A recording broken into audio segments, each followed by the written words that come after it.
UDF സർക്കാരിന്റെ സത്യപ്രതിജ്ഞ ചടങ്ങിന് ഇനി മണിക്കൂറുകൾ മാത്രമാണ് അവശേഷിക്കുന്നത്. ഈ ഒരു വേളയിൽ ഇപ്പോൾ കടുത്ത പ്രോട്ടോകോൾ നിയന്ത്രണവുമായി ലോക്ഭവൻ. ഇന്ന് രാവിലെ തിരുവനന്തപുരം സെൻട്രൽ സ്റ്റേഡിയത്തിൽ നടക്കുന്ന VD സതീശൻ മന്ത്രിസഭയുടെ സത്യപ്രതിജ്ഞ ചടങ്ങിൽ മുഖ്യമന്ത്രിയും അതുപോലെ മന്ത്രിമാരുമായി തന്നെ സത്യപ്രതിജ്ഞ ചെയ്യുന്നവരും മാത്രമായിരിക്കണം വേദിയിൽ എന്നതാണ് ഇപ്പോൾ ഗവർണർ രാജേന്ദ്ര ആർലേക്കർ ആകട്ടെ കർശന നിർദ്ദേശം നൽകിയിരിക്കുന്നത്. ഇതോടുകൂടി തന്നെ ദേശീയ സംസ്ഥാന തലങ്ങളിൽ നിന്നെത്തുന്ന പ്രമുഖ നേതാക്കൾക്ക് സത്യപ്രതിജ്ഞ ചടങ്ങിൽ അവിടെ ഇരിപ്പിടമുണ്ടാകില്ല എന്നതിപ്പോൾ ഏകദേശം ഉറപ്പായി കഴിഞ്ഞിരിക്കുകയാണ്. അതേപോലെ AICC പ്രസിഡന്റ് മല്ലികാർജുൻ ഖാർഗെ, മുൻ കോൺഗ്രസ് അധ്യക്ഷൻ രാഹുൽ ഗാന്ധി, അതായത് പ്രതിപക്ഷ നേതാവ് രാഹുൽ ഗാന്ധി അടക്കമുള്ള അതിഥികൾ വേദിക്ക് മുന്നിലെ VIP ഗ്യാലറിയിലായിരിക്കും ഇരിക്കുക എന്നതാണ് ഇപ്പോൾ വ്യക്തമായിരിക്കുന്നത്.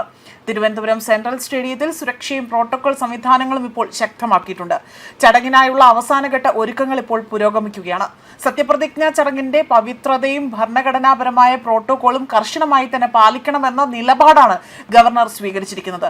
വേദിയിൽ ആളുകൾ തിങ്ങി നിറയുന്നതും അനാവശ്യമായി നേതാക്കൾ കയറുന്നതും ഒഴിവാക്കണമെന്നതാണ് പുതിയ നീക്കത്തിലൂടെ തന്നെ വ്യക്തമാക്കിയിരിക്കുന്നത്. മുഖ്യമന്ത്രിയുമായി സത്യപ്രതിജ്ഞ ചെയ്യുന്ന VD സതീശനും അദ്ദേഹത്തിന്റെ മന്ത്രിസഭയിലെ മറ്റ് 20 മന്ത്രിമാരും ഉൾപ്പെടെ തന്നെ ആകെ 21 പേർക്ക് മാത്രമായിരിക്കും ഗവർണർക്കൊപ്പം പ്രധാന വേദിയിൽ ഇരിക്കാൻ അവിടെ ഇരിപ്പിടം ലഭിക്കുക. ഗവർണറുടെ ഈ ഒരു അപ്രതീക്ഷിത നിർദ്ദേശം ഉറപ്പുവരുത്താൻ പൊതുഭരണ വകുപ്പിനും പോലീസിനും കർശനമായ നിർദ്ദേശമാണ് ഇപ്പോൾ ലോക്ഭവൻ നൽകിയിരിക്കുന്നത്.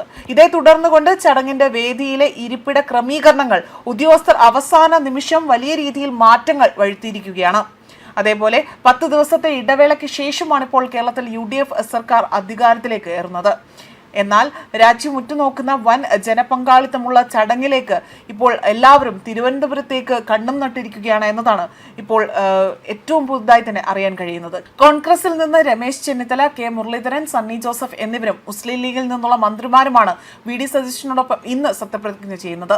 അതേപോലെ ദേശീയ സംസ്ഥാന തലത്തിലെ 100 കണക്കിന് VIPകളും 10,000 കണക്കിന് പ്രവർത്തകരും എത്തുന്ന സ്റ്റേഡിയത്തിൽ സുരക്ഷയും പ്രോട്ടോകോളും ഒന്നും തന്നെ ഒരു പാളിച്ച പോലും അവിടെ ഉണ്ടാകരുത് എന്ന രീതിയിൽ അതിൽ ഇപ്പോൾ ഗവർണർ വലിയൊരു നിർബന്ധമാണ് ഇവിടെ പ്രകടമാക്കിയിരിക്കുന്നത്. മാത്രമല്ല ഇപ്പോൾ ഇന്ന് തിരുവനന്തപുരത്ത് കർശനമായ ഒരു ഗതാഗത നിയന്ത്രണം പോലും അവിടെ ഏർപ്പെടുത്തിയിരിക്കുകയാണ്. മാത്രമല്ല വിവിധ ജില്ലകളിൽ നിന്നുള്ള പ്രവർത്തകരും അണികളും അടക്കം ഈ ഒരു ചടങ്ങിലേക്ക് പങ്കെടുക്കാൻ ഇവിടെ ഒഴുകിയെത്തുന്ന ഒരു കാഴ്ചയും ഇപ്പോൾ കാണാൻ സാധിക്കുന്നുണ്ട്. ന്യൂസ് ഡെസ്ക് കർമ്മ ന്യൂസ്.